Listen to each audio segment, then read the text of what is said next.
Hello dear students, तो आज हम स्टार्ट अपना कंटिन्यू करते हैं टॉपिक स्फीयर। तो जैसे कि हमने लास्ट क्लास में क्या देखा था, जनरल इक्वेशन देखी थी, तो उसको एक बार देख लेते हैं दोबारा और उसके ऊपर हम कुछ न्यूमेरिकल्स करेंगे और उसका एक और फॉर्म देखेंगे। तो क्या देखा था हमने कि जनरल इक्वेशन क्या थी हमारी, x square plus Y square plus z square plus 2ux plus 2vy plus 2wz plus d equals to 0। This is our general equation.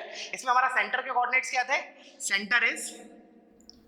Centre is minus u comma minus v comma minus डब्ल्यू, जैसा कि हमारा 2 dimension geometry coordinate geometry में होता था circle के case में, उसी तरीके से सिमेट्री है दोनों में। तो और रेडियस क्या आता है हमारा, radius is under root of u square plus v square plus डब्ल्यू स्क्वायर माइनस डी। ठीक है, ये पार्ट आज हमने कल देखा था लास्ट क्लास में। अब हम इसके आगे कंटिन्यूशन करते हैं। तो उससे पहले एक चीज इंपॉर्टेंट क्या है देखना, जैसे कि अपन ने जब सर्कल डिस्कस किया था उधर मैंने बोला था कि एक सर्कल को यूनिकली लोकेट करने के लिए we require 3 non collinear points. क्या होता है, वो 3 नॉन कोलिनियर पॉइंट्स हमारा एक ट्राइंगल बन जाता है, उस ट्राइंगल को सर्कमस्क्राइब कर एक यूनिक सर्कल होता है। उसी तरीके से हमारा in case of this sphere हमें जैसे दिख भी रहा है क्लियरली इक्वेशन में कि हमारे पास 4 वेरिएबल है u v w and d। इसका मतलब मुझे 4 इक्वेशन चाहिए पड़ेगी। इसका मतलब I want 4 points to uniquely locate a this sphere. ठीक है, समझ में आया? अच्छा, हम इसको ऐसे बोल सकते हैं कि वो जो 4 पॉइंट्स हैं उन 4 पॉइंट्स को ज्वाइन करके मुझे एक टेट्राहेड्रन मिल जाएगा और एक टेट्राहेड्रन क्या करेगा, टेट्राहेड्रन के लिए हमें एक यूनिक स्फीयर मिल जाएगा जो उसको सर्कमस्क्राइब करेगा। ठीक है, इसको नोट के फॉर्म में भी लिख लेना क्या कि to uniquely locate a sphere we require 4 points and of course those 4 points should be non coplanar. अगर कोप्लेनर हो जाएंगे तो एक स्फीयर तो बनेगा नहीं। ठीक है, तो एक तो ये चीज हुई। और एक और चीज क्या देखी हमने कि अभी इस इक्वेशन में करेंटली वी हैव 4 वेरिएबल्स, तो हमारे पास 4 इक्वेशंस चाहिए पड़ेंगी इसको सॉल्व करने के लिए। According to that data will be given in the question. जैसे कि एक एग्जांपल लिखते हैं इसके बेसिस पे। फॉर एग्जांपल देखना, find equation of sphere passing through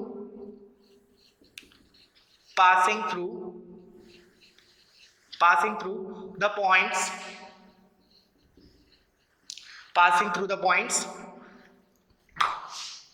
0, 0, 0, 1, 0, 0, 0, 1, 0।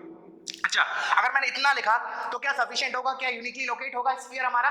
नहीं, बिकॉज अभी उसने 3 पॉइंट स्पेसिफाई किए। एक और पॉइंट चाहिए मुझे यूनिकली स्फीयर को लोकेट करने के लिए, तो एक और लास्ट पॉइंट इज 0, 0, 1। ठीक है, तो बहुत बेसिक क्वेश्चन है, बहुत बोर्ड लेवल का ही मान सकते हैं हम। क्या करेंगे हम, जनरल इक्वेशन एज्यूम करेंगे ये वाली, उनमें ये 4 पॉइंट्स रखूंगा, we will get 4 equations, 4 variables होंगे, उनको एलिमिनेट करके we will get the value of u v w and d। एक बार वो आ गए मतलब हमारी स्फीयर की इक्वेशन आ गई। तो देखते हैं, तो उसमें जो क्वेश्चन में पॉइंट्स दिए हैं वो इस तरीके से दिए हैं कि जो 4 इक्वेशन बनेंगी दे वर वेरी सिंपल। जैसे कि पहले मैंने 0, 0, 0 इसमें रखा, तो क्या आएगा, ये टर्म 0, ये टर्म 0, यहां तक सारा टर्म 0 हो जाएगा, तो इधर से क्या आएगा, d इज इक्वल टू 0। तो हमारा जब मैंने 0, 0, 0 इसको इक्वेशन ऑफ सर्कल में रखा, सॉरी स्फीयर में रखा, तो मेरा क्या आएगा, d की वैल्यू 0 आएगी, d विल बी 0। ठीक है, अच्छा जब मैं ये वाला पॉइंट रखूंगा देखना 1, 0, 0, तो y और z वाले टर्म 0 हो जाएंगे, ये हो जाएगा ये और ये 4 टर्म 0 हो जाएंगे।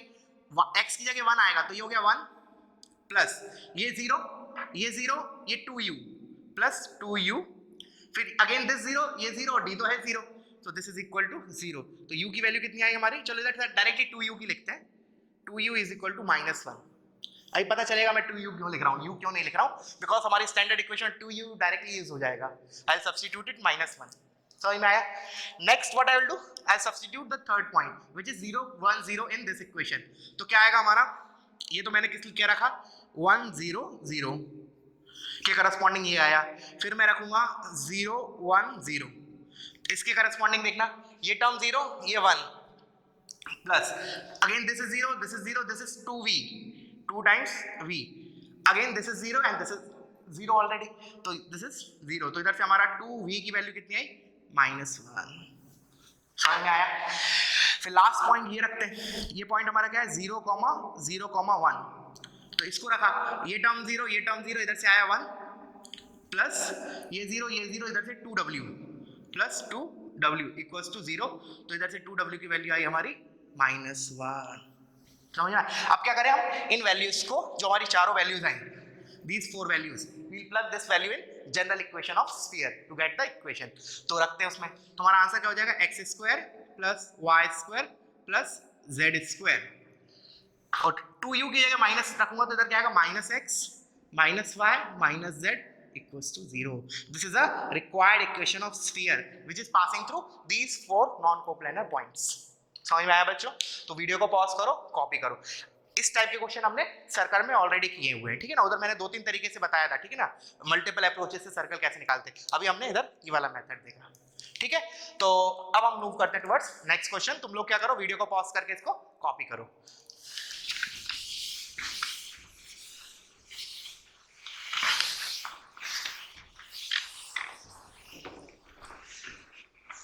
ठीक है, सो नेक्स्ट क्वेश्चन लिखते हैं हम।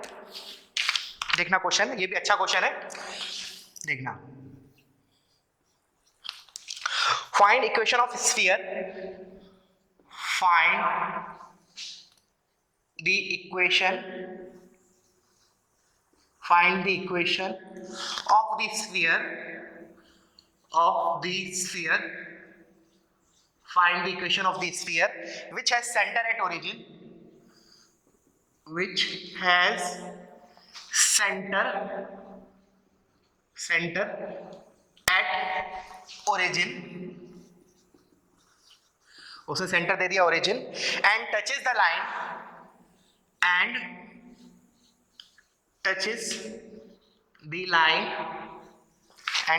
और लाइन दे रखी है 2 times x plus 1 is equal to 2 minus y is equal to z plus 3। ठीक है, तो पहले हम इसको समझते हैं कि क्वेश्चन हमारा है क्या। तो उसने क्या दिया है कि एक इक्वेशन निकालना है स्फीयर का जिसका सेंटर तो दे रखा है ओरिजिन, और उसने रेडियस निकालने के लिए एक इन्फॉर्मेशन क्या दे रखी है कि जो हमारा स्फीयर है वो इस लाइन को टच कर रहा है। तो first let me draw the figure. तुम लोग क्या कर सकते हो, वीडियो को पॉज करके खुद से ट्राई कर सकते हो and then verify with my answer. ठीक है, तो पहले मैं फिगर बना रहा हूं। Let's say this is a sphere, और जो लाइन है वो ये है, दिस इज द लाइन, और जो स्फीयर है हमारा जिसकी इक्वेशन निकालनी है उसका ऑलरेडी हमने दे रखा है कि centre is origin, that means coordinates of centre is 0,0,0। तो अब मेरे को सेंटर पता है, मुझे इक्वेशन ऑफ स्फीयर लिखना है, तो मुझे क्या जरूरत पड़ेगा, रेडियस। तो केवल मेरा टास्क क्या है कि रेडियस निकल जाए, क्योंकि एक बार रेडियस निकल गई तो फिर हम क्या करेंगे, x minus 0 square plus y minus 0 square plus z minus 0 equals to r square. समझ में आया? तो my target is to find r। अगर हम ध्यान से देखें, अगेन यही क्वेश्चन हमने किधर किया था, अपना सर्कल में, ठीक है ना, सेम क्वेश्चन। अब देखना इस डायग्राम के हिसाब से दिस इज माय रेडियस, ठीक है। अच्छा, ये टेंजेंट है,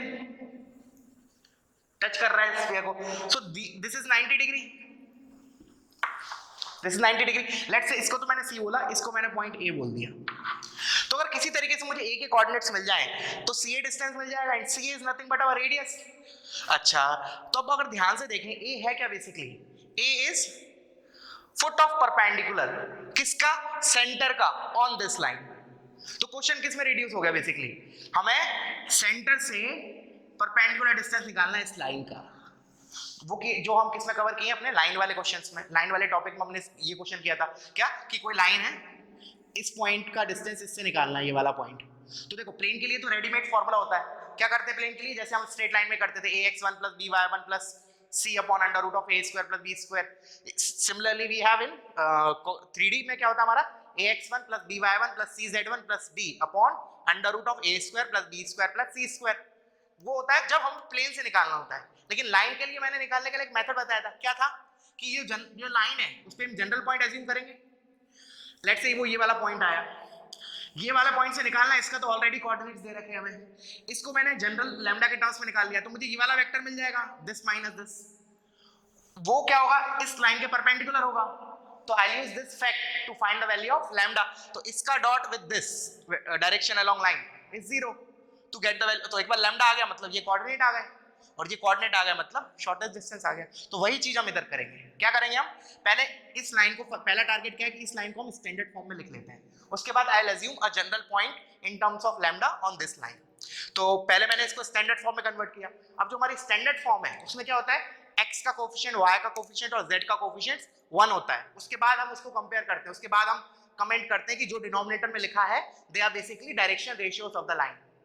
तो इसको मैंने लिखा अपना किस फॉर्म में, स्टैंडर्ड फॉर्म में। तो x प्लस 1 तो लिखा है इधर अपॉन, अब 2 को मैं डिनोमिनेटर में ले गया तो इसको ऐसे लिख सकता हूँ हाफ, समझ में आया? अच्छा 2 माइनस वाई लिखा है, माइनस 1 कॉमन लेके डिनोमिनेटर में भेज सकता हूँ, तो मैं इसको ऐसे लिख सकता हूँ, देखना ध्यान से, y माइनस 2 अपॉन माइनस 1, वही लिखा है 2 माइनस वाई लिखा है। एंड लास्टली z प्लस 3, तो वो तो अपना ऑलरेडी है, equal to z plus 3 upon 1। समझ में आया? अच्छा this is what equation of line. अच्छा थोड़ा सा अपना फिगर क्लियरली दिखे, मतलब जो अपने डाटा ये फ्रैक्शन लिखा है, तो मैं एक काम करता हूँ, पहले इसको फ्रैक्शन को रिमूव करने के लिए डिनोमिनेटर में तीनों के डिनोमिनेटर में 2 से मल्टीप्लाई कर देता हूँ, सो दैट ये फ्रैक्शन वगैरह नहीं आएगा मेरे कैलकुलेशन में। So this equation is same as जो मैं लिखने जा रहा हूँ अभी अपॉन, मैंने क्या किया, डायरेक्शन रेशियोज को 2 से मल्टीप्लाई कर दिया, बिकॉज डायरेक्शन रेशियोज को किसी नंबर से मल्टीप्लाई करने पे डायरेक्शन तो चेंज नहीं होगी। तो this I can write it as 1 half into 2, 1 is equal to y minus 2 upon minus 2 is equal to z plus 3 upon 2।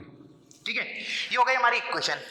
अब इसके लिए मुझे क्या करना पड़ेगा, इस लाइन पे एक जनरल पॉइंट एज्यूम करना पड़ेगा।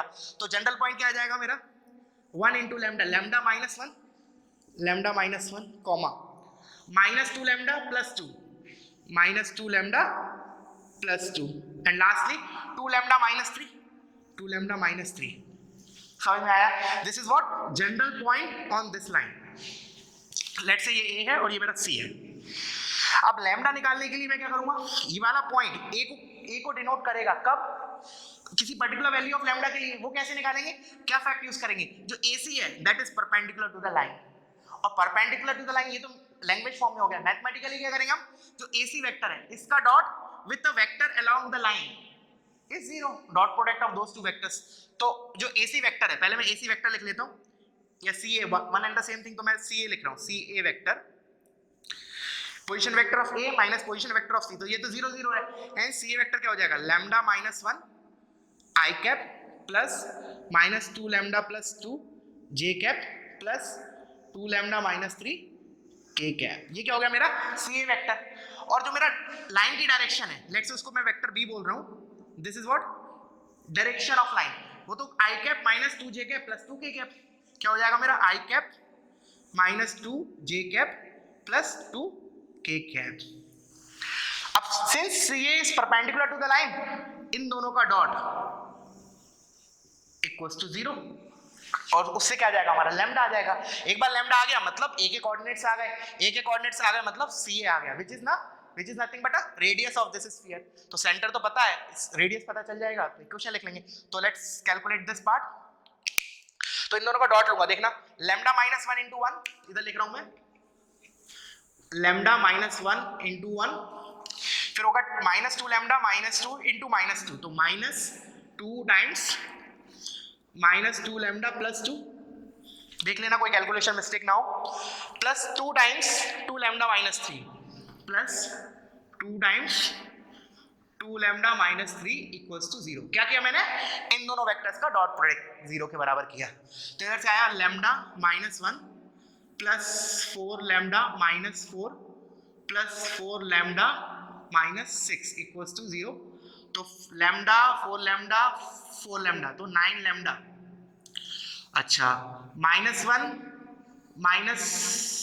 Minus 1 minus 4 minus 5 minus 6 minus 11, तो उधर जाके 11, तो लैम्डा कितना आ गया 11/9। अब लैम्डा 11/9 आ गया, अब क्या करें हम इसमें रख देते हैं। तो इसमें रखा तो कोऑर्डिनेट्स क्या आ जाएगा हमारा, A कोऑर्डिनेट्स, देखना मैं इसको रब कर रहा हूँ, तुम लोग वीडियो पॉज करके इसको कॉपी कर लेना। लैम्डा माइनस 1 मतलब 11/9 माइनस 1 कॉमा माइनस 2 लैम्डा, तो minus 22/9 plus 2 comma 2 lambda minus 3, sorry 2 lambda मतलब अपना 22/9 माइनस 3। तो फाइनली हमें मिला 11 minus 9 2/9 comma 18 minus 22 -4/9 comma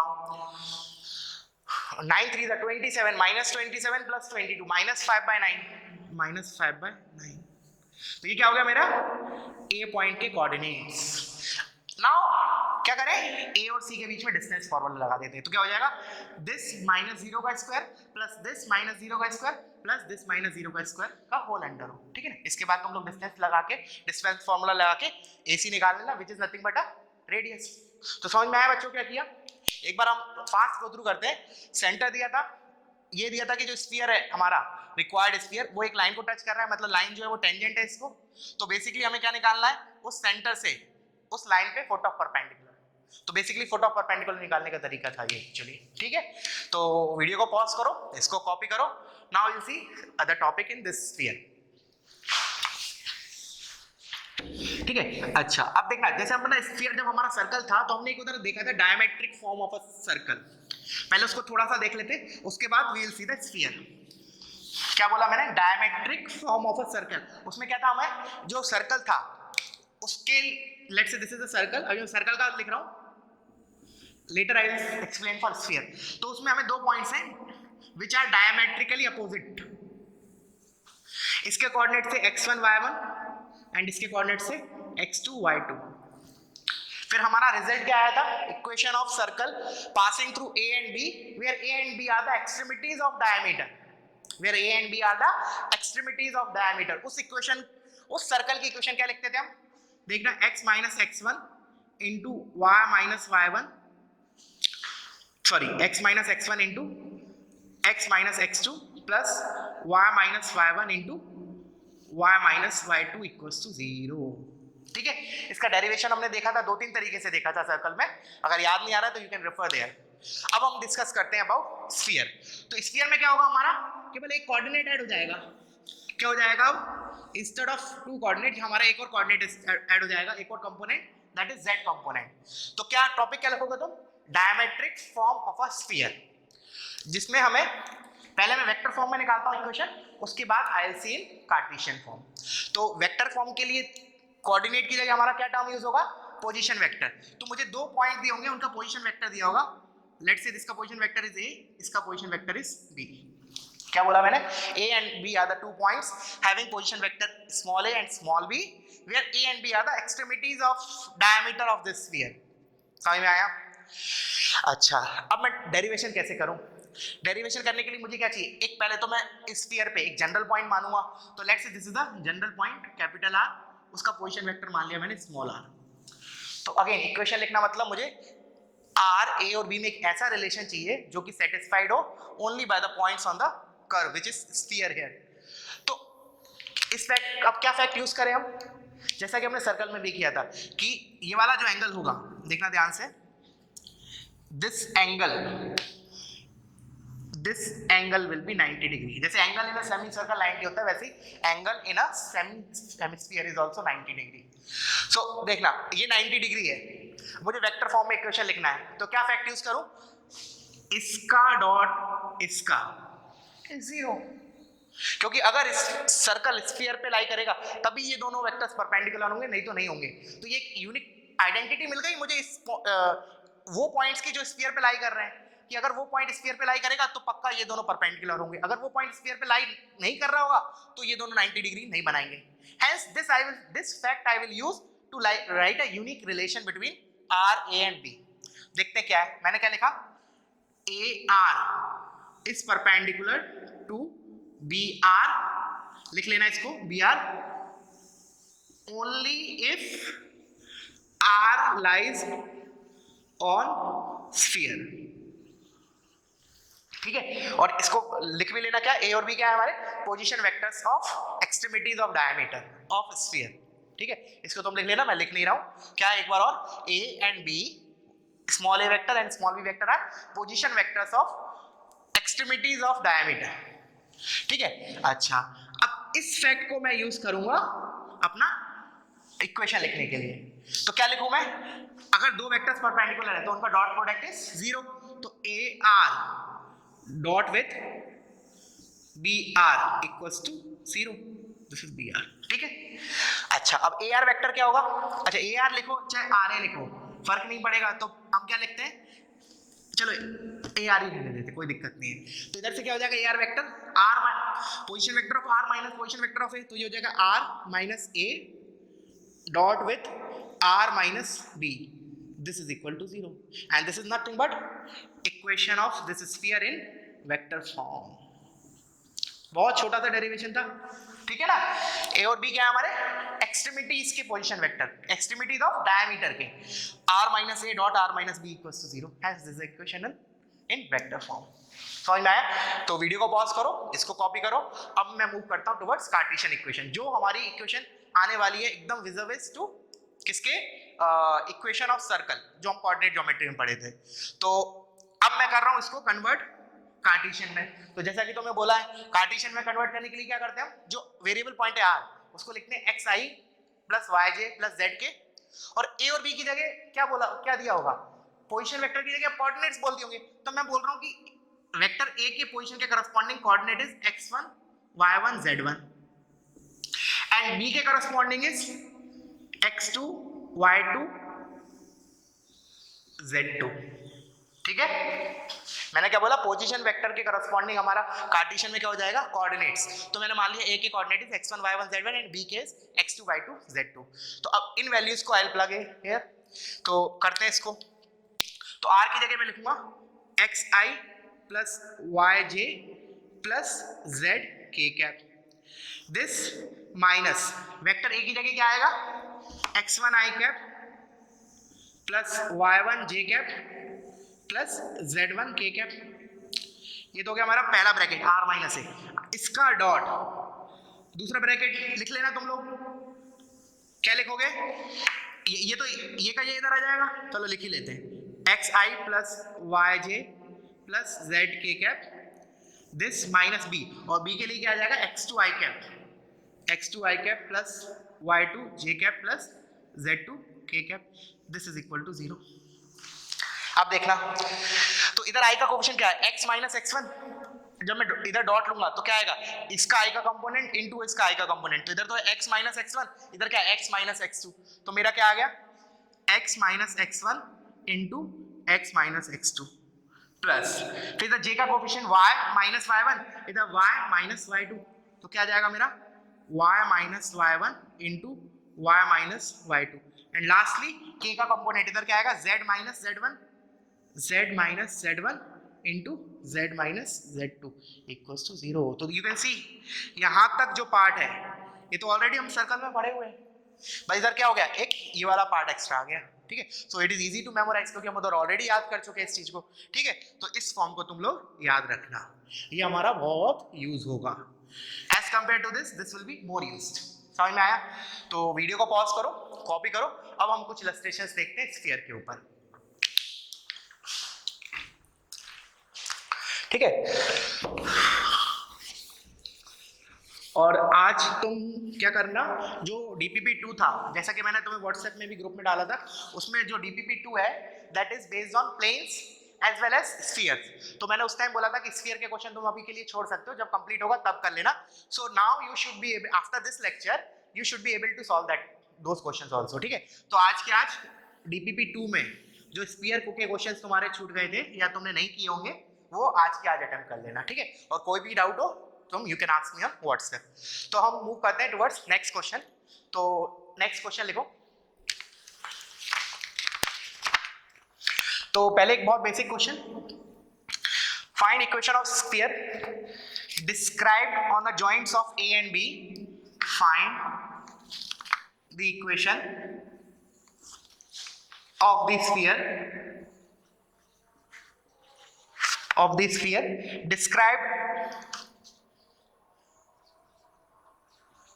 described on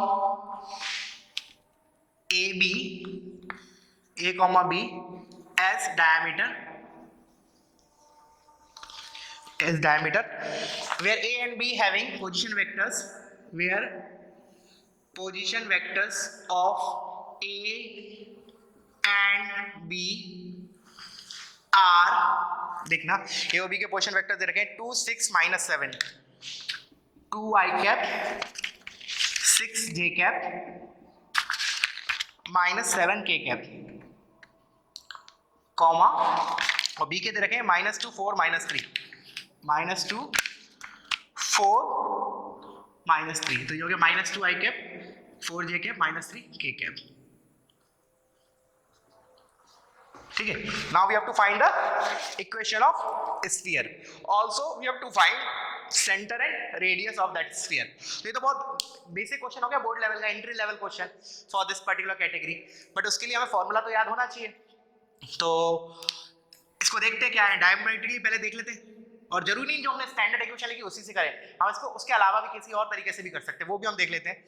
तो उसने बोला है कि 2 पॉइंट्स हैं, लेट्स से इसको दिया ए नाम, इसको दिया बी, तो पोजीशन वेक्टर की जगह मैं ए की जगह कोऑर्डिनेट क्या लिख सकता हूँ 2, 6, -7 एंड बी के कोऑर्डिनेट इज -2, 4, -3। उसने बोला इन दोनों पॉइंट्स को डायमीटर मानते हुए जो स्फीयर आएगा उसका इक्वेशन। तो एक तरीका तो क्या है, हम जो भी हम जस्ट पढ़ के आए x - x1, तो लिख लेते हैं एक बार method 1, x - x1 into x - x2 plus y - y1 into y - y2 plus z - z1 into z - z2 is equal to 0। ठीक है, अच्छा एक तो ये हो गया कि हमने इक्वेशन लिख दी स्फीयर की। अब उसने क्या बोला था कि एक तो इक्वेशन निकालो प्लस सेंटर के कोऑर्डिनेट्स और रेडियस निकालो। तो देखो एक तरीका तो क्या है रेडियस और सेंटर निकालने का, जो कि ऑफ कोर्स नॉट प्रेफरेबल होगा कि पहले इसको ओपन करो सबको, फिर उसको जनरल इक्वेशन से कंपेयर करो, find u v and w, फिर सेंटर हो जाएगा -u -v -w और रेडियस हो जाएगा √u² + v² + w² - d। But वैसा नहीं करेंगे हम, क्यों?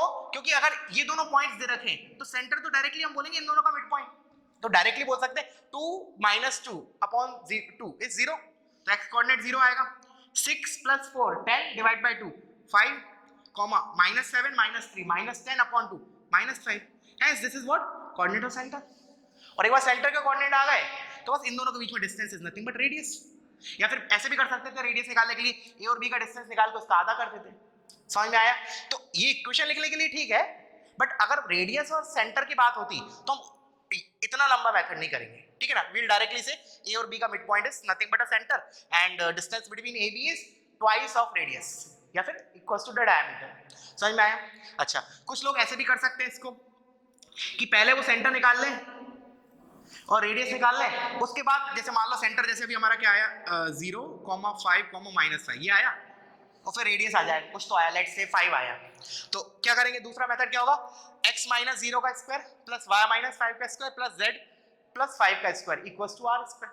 वैसे भी कर सकते हैं, बट मेरे हिसाब से what is most preferable is this way you can write the equation of sphere and to find radius and center we can use simple logic, ठीक है ना, कि a और b का mid point is centre and distance between a b is twice of radius. समझ में आया? तो ये भी एंट्री लेवल क्वेश्चन था इस पर्टिकुलर टॉपिक के लिए। अब हम नेक्स्ट क्वेश्चन की तरफ मूव करते हैं। तुम लोग क्या करो, वीडियो को पॉज करके इसको कॉपी करो, देखना ध्यान से। तो क्वेश्चन होगा हमारा, नेक्स्ट क्वेश्चन देखते हैं।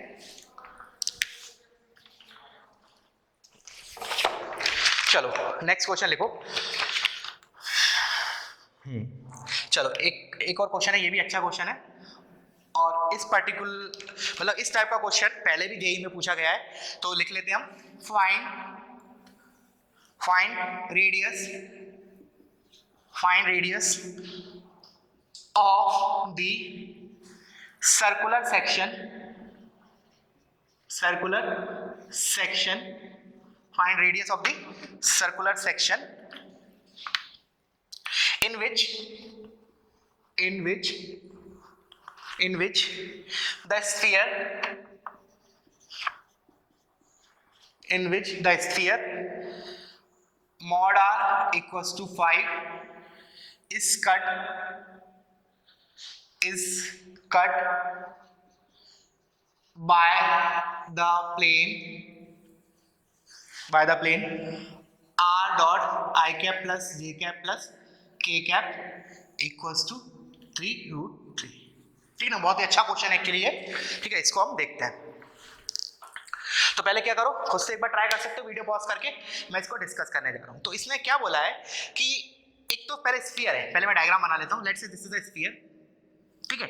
अब ऐसे सोचो कि मैंने इसको एक ऐसे प्लेन के थ्रू कट कर दिया, तो मैं एक डायग्राम बना लेता हूं, प्लेन बना लेता हूं कि क्या बोला मैंने कि लेट्स से ये मेरा प्लेन है,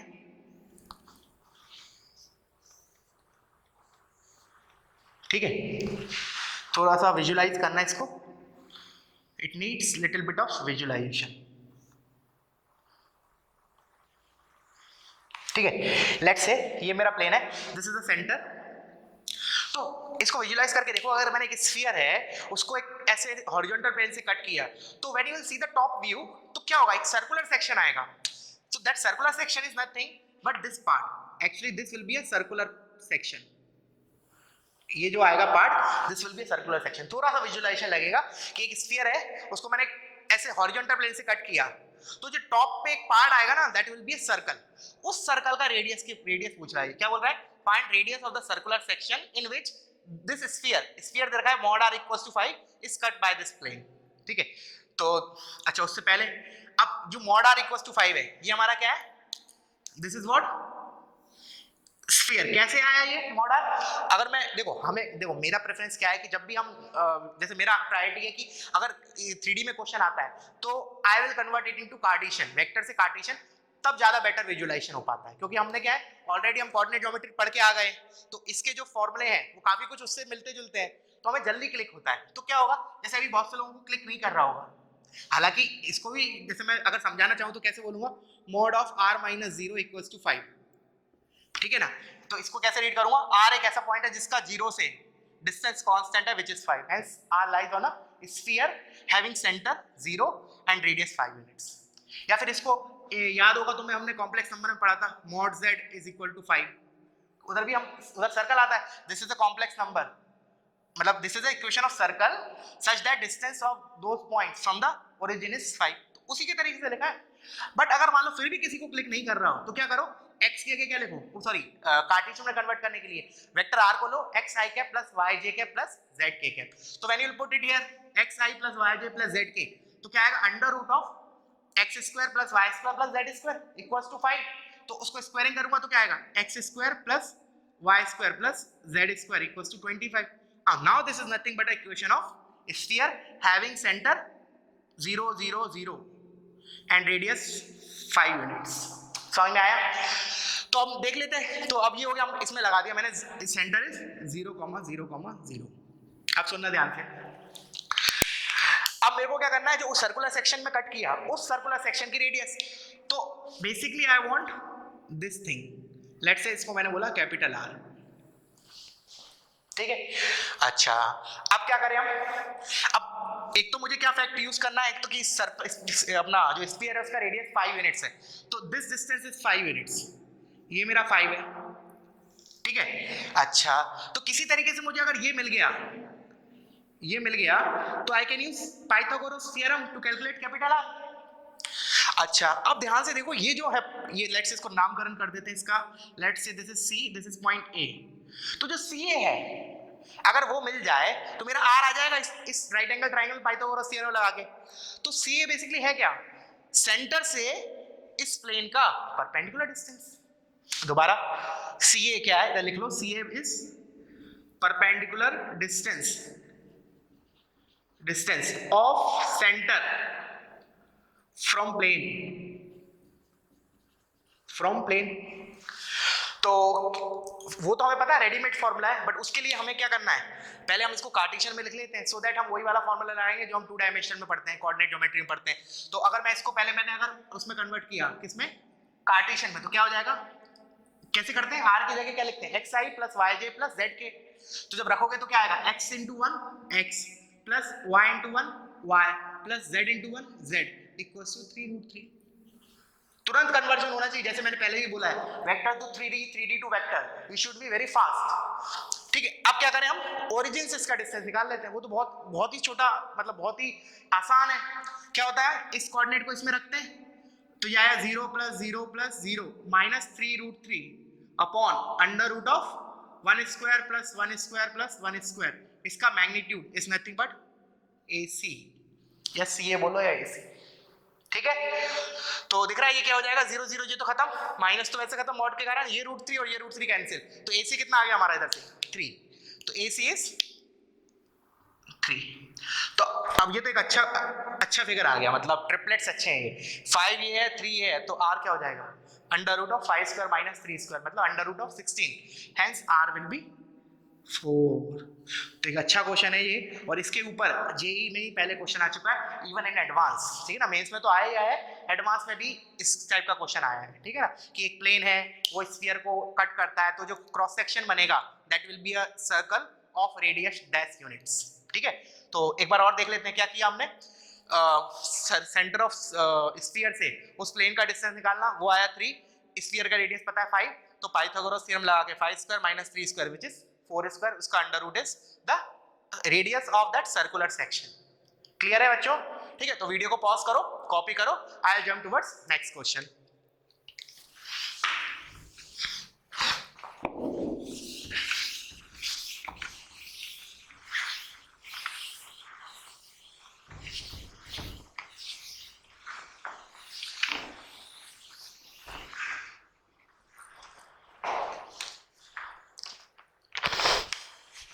ठीक है, लिखो next question, find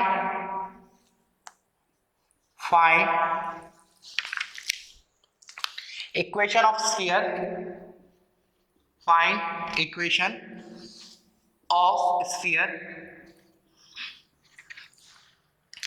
which passes through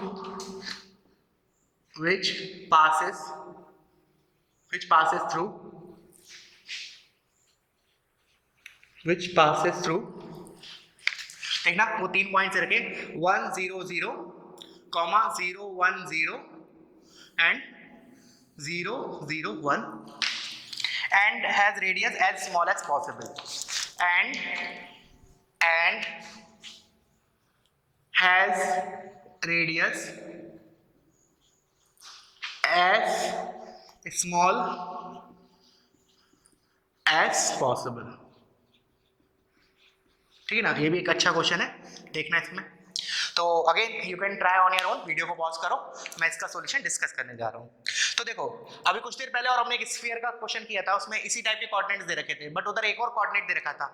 तो वो कोऑर्डिनेट देने से क्या हो गया था, स्फीयर एक यूनिकली लोकेट हो गया था, बिकॉज 4 नॉन कोप्लेनर पॉइंट से एक यूनिक स्फीयर मिलता है, हमने ये ऑलरेडी सीखा है। बट इसने क्या किया, उस सर्कल को, अब वो जो हमारा स्फीयर आने वाला है दैट इज वेरिएबल, अगर मैं इतना एंड के वाला एंड के बाद जो लिखा है अगर उतना पार्ट हटा दूं, केवल ये 3 पॉइंट्स देता, then my sphere will be variable.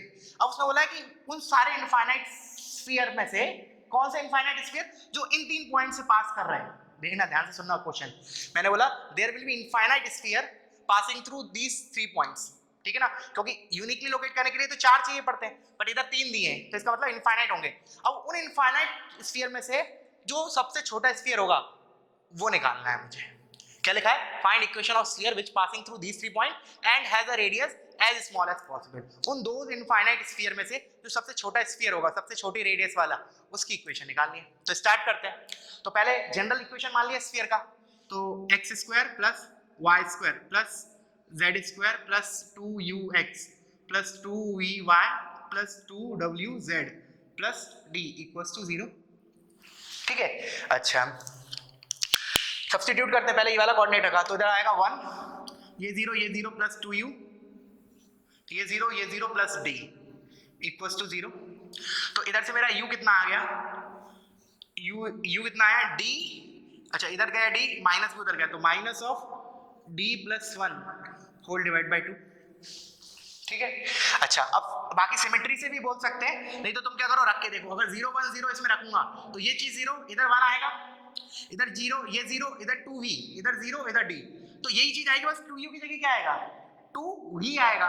तो जैसे मेरा u आया d के टर्म्स में, ये similarly I will get v in terms of d as minus of d plus 1 by 2। And lastly जब मैं इसको रखूंगा 0 0 1 को इसमें, तो क्या आएगा 1 प्लस 2w, तो इधर मैं लिख लेता हूं पहले 1 plus 2v plus d equals to 0 आया, और इधर आएगा 1 plus 2w plus d equals to 0, इससे हमारा क्या आ जाएगा w equals to minus of d plus 1/2। अब हम ये चीज यूज करते हैं, radius as small as possible. ठीक है, radius as small as possible. तो रेडियस हमें पता है क्या होता है यूवी के टर्म्स में, तो इसको लिखा रेडियस इज इक्वल टू, चलो रेडियस स्क्वायर लिख लो या रेडियस लिख लो। हम अगर रेडियस मैक्सिमम होगी तो उसका स्क्वायर भी मैक्सिमम होगा, तो हम क्या कर रहे हैं आर स्क्वायर को मैक्सिमाइज कर रहे हैं। तो first I will find r square. देखो जब भी मैक्सिमम मिनिमा का क्वेश्चन आता है ना, जैसे तुम लोगों ने फिजिक्स में ही पढ़ा होगा और बाकी हम लोग मैथ्स में काफी डिटेल में पढ़ेंगे, अभी कैलकुलस में स्टार्ट होगा। जब भी हमें किसी चीज को मैक्सिमाइज या मिनिमाइज करना होता है तो हमारा फोकस किस पे होता है कि हमें जिस चीज को मैक्सिमाइज करना है या मिनिमाइज करना है उसको I will try to express in terms of single variable. दोबारा सुनो क्या बोला मैं, जिस चीज को मुझे मैक्सिमाइज या मिनिमाइज करना है I will try to express that in terms of single variable. अगर एक बार सिंगल वेरिएबल के टर्म्स में आ गया तो फिर मैं डिफरेंशिएट करके जीरो कर दूंगा। ठीक है, जैसा कि तुम फिजिक्स में ही पढ़े होगे। तो अभी मेरा टारगेट क्या हो गया कि जो रेडियस है उसको I will express in terms of small D. एक बार मेरा रेडियस डी के टर्म्स में आ गया तो फिर देखते हैं हम मैक्सिमम मिनिमम के बहुत सारे मेथड होते हैं। जैसे अगर मान लो क्वाड्रेटिक बना तो हम और भी तरीके हैं, हमें वर्टेक्स का coordinate is nothing but maximum value या मिनिमम वैल्यू। अगर कोई अजीब सा एक्सप्रेशन आया जो हमने कभी नहीं देखा है, मतलब अजीब से in the sense standard result नहीं है, मतलब मान लो सर्कल नहीं है, तो क्या करेंगे हम उसको डिफरेंशिएट करके जीरो करेंगे। तो लेट्स सी कि हमारा जो रेडियस आ रहा है वो डी में कैसा फंक्शन आ रहा है। ठीक है, तो r square is u square plus v square plus डब्ल्यू स्क्वायर माइनस डी। तो इसका स्क्वायर करूंगा यू स्क्वायर मतलब इसका स्क्वायर, तो क्या आ जाएगा डी प्लस 1 का स्क्वायर बाय 4 प्लस फिर इसका स्क्वायर डी प्लस 1 का स्क्वायर बाय 4 प्लस डब्ल्यू स्क्वायर डी प्लस 1 का स्क्वायर बाय 4 माइनस क्या होता है u square plus v square plus डब्ल्यू square minus d. So this is minus d. अब मेरा जो रेडियस आ गया है that is completely function of d. तो एक बार इसको थोड़ा सा ओपन कर लेते हैं। तो देखना ये सेम है, ये तीन टाइम्स लिखा है तो इसको 3/4 कर देता हूँ। 3/4 times D square plus 2d plus 1 plus इधर से आया माइनस डी, तो इसको ओपन किया तो 3/4 डी स्क्वायर प्लस ये 2 से ये 2 कैंसिल हो गया एक तो 3/2 डी प्लस 3/4 माइनस डी, जो होगा 3/4 डी स्क्वायर। एक मिनट ये हो गया 3/2 डी माइनस डी, करेक्ट है। तो इन दोनों से आ गया plus d/2 plus 3/4। This is what my radius square as a function of d। इसको ऐसे लिख लेते हैं ब्रैकेट में, रेडियस जो मुझे मैक्सिमम मिनिमम करना है वो d का फंक्शन आ गया। अब इसके बाद there are lot of methods, ठीक है ना। इसके बाद तुम लोग ट्राई करना, क्या करोगे मैं मेथड बता देता हूँ क्या क्या कर सकते हैं। ये तो बहुत अच्छा सा एक्सप्रेशन आ गया, ये हमारा क्या आ गया क्वाड्रेटिक आ गया। और क्वाड्रेटिक का मैक्सिमम मिनिमम निकालने के लिए हमारे पास 3-4 अप्रोचेस हैं, जैसे कि हम क्वाड्रेटिक में भी डिस्कस किए हैं ये तीनों चारों अप्रोच। देखो पहला तरीका क्या है कि हम इसका वर्टेक्स निकाल लें। दूसरा तरीका क्या है, इसका परफेक्ट स्क्वायर बना लेते हैं। परफेक्ट स्क्वायर कैसे बनाएंगे, इन दोनों को ध्यान रखते हुए, ठीक है ना। तीसरा तरीका क्या है, जो मैंने बोला कि अगर मान लो ये दोनों मेथड काम नहीं करे, मतलब हमारा कुछ स्टैंडर्ड टाइप की इक्वेशन नहीं आती है जिसके बारे में हमें स्टैंडर्ड रिजल्ट पता है, तो क्या करें हम डायरेक्टली डिफरेंशिएट करो, जीरो करो। उससे क्या होगा, हमारी डी की वैल्यू आएगी। जैसे इसको मैं डिफरेंशिएट करूंगा, जीरो करूंगा, तो आई will get value of D. उस डी को तुम दोबारा इधर रख देना या फिर इधर रख देना, इधर ही रख देना, तो क्या जाएगा उससे रेडियस। उस पर्टिकुलर डी पे, स्मॉल डी पे हमारे रेडियस मिनिमम होगी, ठीक है ना। बाकी मैंने कैसे बोला, ये इसको कैसे कैसे कर सकते हैं। एक तो this is the parabola, minimum value कहाँ आएगी, वर्टेक्स पे। तो शायद वर्टेक्स के कोऑर्डिनेट्स पता होगा तुम लोगों को, क्या होता है x कोऑर्डिनेट इज -d/2 है and y coordinate is -d/4 है, ठीक है। उससे निकाल लेना या फिर इसका परफेक्ट स्क्वायर करके कर लेना। परफेक्ट स्क्वायर में क्या कर लूंगा मैं, चलो परफेक्ट स्क्वायर से कैसे करते बताता हूं मैं। 3/4 कॉमन लिया पहले तो मैंने, तो इधर हो गया d square plus 4d/3 into 2, ठीक है, प्लस 3/4, ठीक है। अब क्या करूं मैं, इन दोनों से परफेक्ट स्क्वायर लिखूंगा। जैसे मान लो ये तो 2 लिखा है, इधर ये मेरा 2 लिखा है, तो दिस इज d प्लस 1/3 का स्क्वायर। फिर कांस्टेंट टर्म एडजस्ट करके देखूंगा कि फाइनली कांस्टेंट टर्म क्या बचा, ठीक है। ये ऑलरेडी डिस्कस हो चुका है तुम्हारा किधर, अपना क्वाड्रेटिक में, तो वो मैं डिस्कस नहीं करने जा रहा हूं। और तीसरा मेथड क्या बोला, डिफरेंशिएट करके जीरो करो, स्मॉल डी की वैल्यू आएगी वो दोबारा इसमें रख दो, तो तुम्हारी रेडियस आ जाएगी उस मिनिमम के करस्पॉन्डिंग, ठीक है, आई होप समझ में आया होगा। अगर कोई भी डाउट आता है feel free to ask me on WhatsApp, ठीक है। चलो अब हम एक क्वेश्चन और देख लेते हैं इसका, उसके बाद we will end up with this lecture. ठीक है, अच्छा क्वेश्चन था ये, मतलब थोड़ा सा हमारा मतलब ये स्फीयर का डाटा भी यूज हो गया, और एक चीज और यूज हो गई क्या कि हाउ टू फाइंड मैक्सिमम या minimum value of a quadratic function. ठीक है, चलो अब हम देखते हैं हमारा नेक्स्ट क्वेश्चन, और उसके बाद मैं एक दो क्वेश्चन होमवर्क भी दे दूंगा। चलो तो next question is,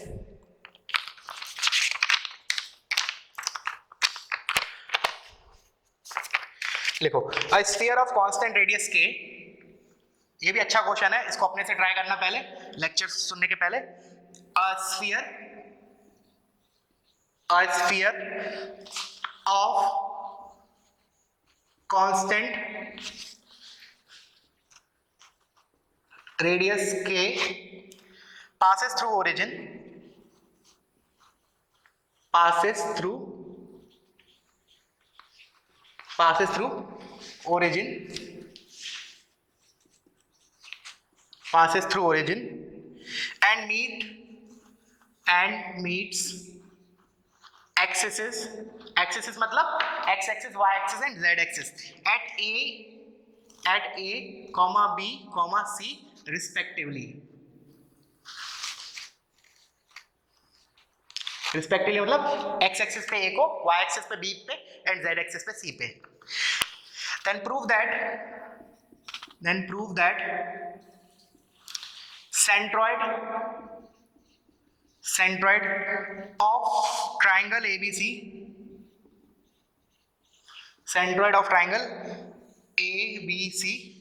lies on the sphere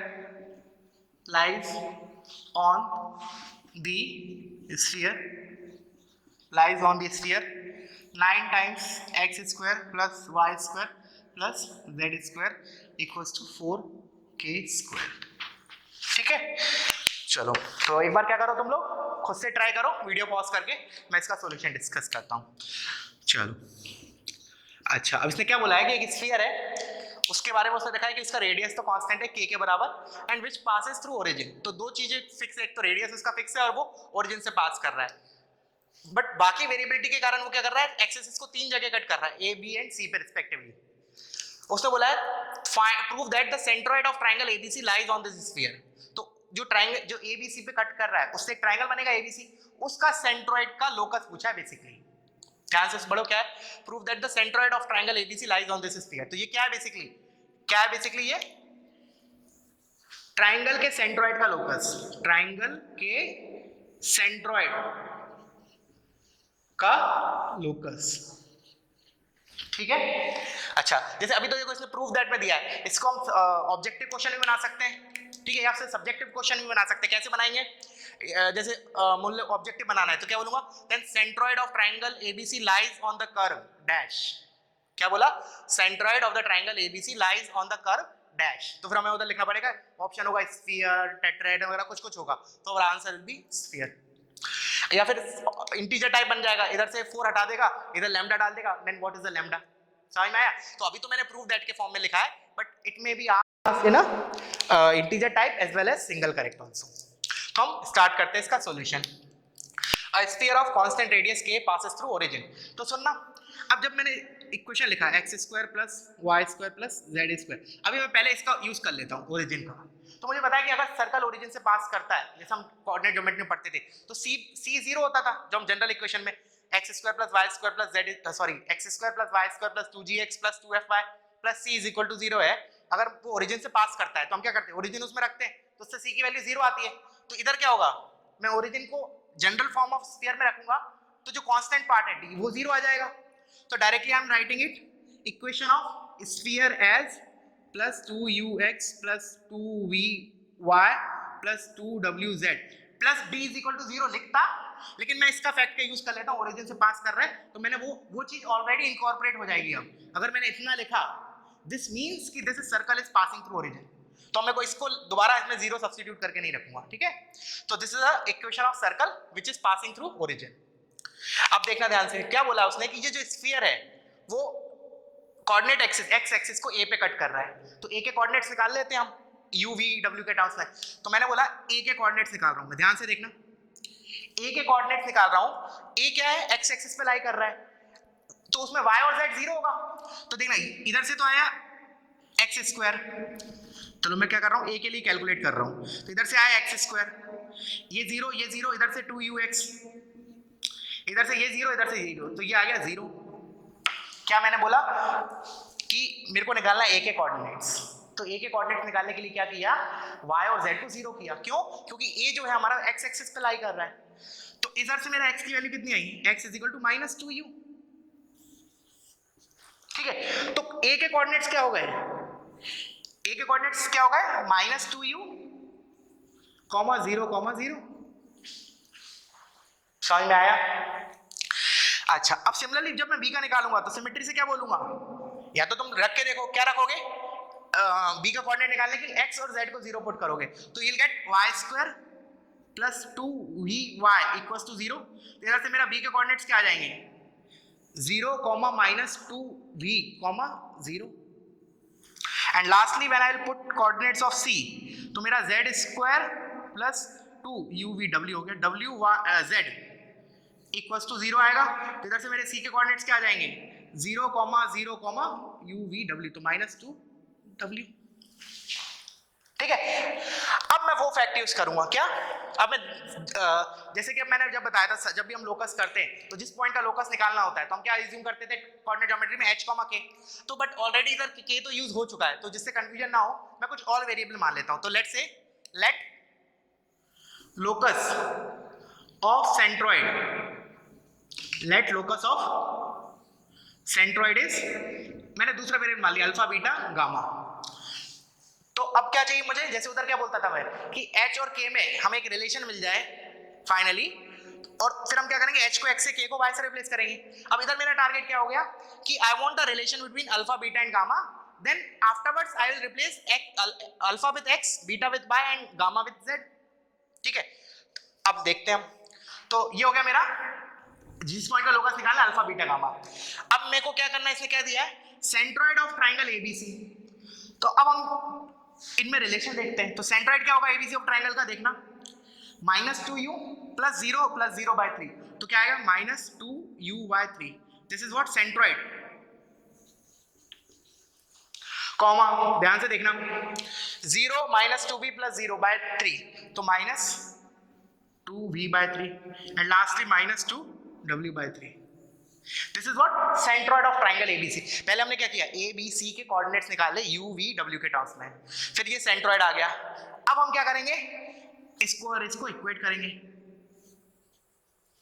क्योंकि हमने माना let the locus of centroid is alpha, beta, gamma, तो ये इसके बराबर इक्वेट कर देते हैं। तो मैं तुम लोग इतना कॉपी करो, मैं इसको रब करने जा रहा हूँ क्वेश्चन पार्ट को टू फर्दर सॉल्व इट। चलो देखना ध्यान से, तो इधर से मेरा क्या है, अल्फा इज इक्वल टू, देखना ध्यान से, alpha is equal to -2u/3। तो इधर से मेरा u कितना आ गया अल्फा के टर्म्स में, this is alpha not alpha square, तो u इज -3 अल्फा/2।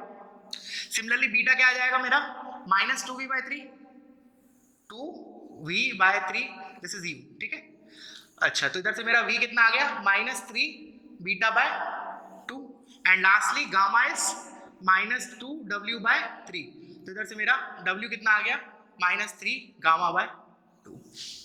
तो मेरा क्या क्या आ गया, u v w आ गया अल्फा, बीटा, गामा के टर्म्स में। अब मुझे मेरा एम क्या था अभी, जैसे कि मैंने बोला लोकस के क्वेश्चन में क्या होता था हमारा उधर h o k में रिलेशन, तो इधर मेरा एम क्या है, अल्फा, बीटा, गामा में एक रिलेशन मिल जाए। अच्छा, तो I want alpha, beta, gamma में रिलेशन, तो अब मैं क्या फैक्ट यूज करूंगा, दोबारा क्वेश्चन की तरफ जंप करूंगा। तो उसने बोल रखा है कि क्वेश्चन में कि जो स्फीयर है उसका रेडियस इज कांस्टेंट k, तो वो फैक्ट यूज करूंगा। तो रेडियस क्या होता है हमारा, radius square is equal to u square plus v square plus w square minus d होता है, बट d तो ऑलरेडी 0 है हमारा, क्यों, क्योंकि ओरिजिन से पास कर रहा है, तो इसको तो मैं लिख नहीं रहा। अब क्या करूं मैं, रेडियस r स्क्वायर तो हो गया k square, this is equal to u square मतलब इसका स्क्वायर, तो हो गया 9 अल्फा स्क्वायर/2 प्लस इधर से होगा 9 beta square, not 2 it is 4, square करेंगे 3/2 का square 9/4, plus by 4 plus 9 gamma square by, ठीक है। तो अब क्या करें हम, लास्ट स्टेप, अल्फा बीटा और गामा को एक्स वाई जेड से रिप्लेस कर देते हैं। इस 4 को मैं इधर लेके आ रहा हूं, तो ये हो गया 4k square is equal to 9 times इधर अल्फा स्क्वायर, उसकी जगह क्या आएगा x square plus beta square की जगह y square plus gamma square की जगह z square. Hence this is my answer, यही तो मुझे चाहिए था, लोकस, ठीक है। तो समझ में आया होगा, ठीक है। तो आज के लिए इतना काफी है, ठीक है। और अगर कोई भी डाउट आता है फील फ्री टू आस्क, और अगर मैंने अभी जैसे बोला था होमवर्क क्वेश्चन दूंगा, तो पहले इस वीडियो को कंप्लीट हो जाने दो, मैं व्हाट्सएप पे तुम लोगों को कुछ अच्छे क्वेश्चन सेंड करता हूँ, ठीक है। तो thank you for watching this.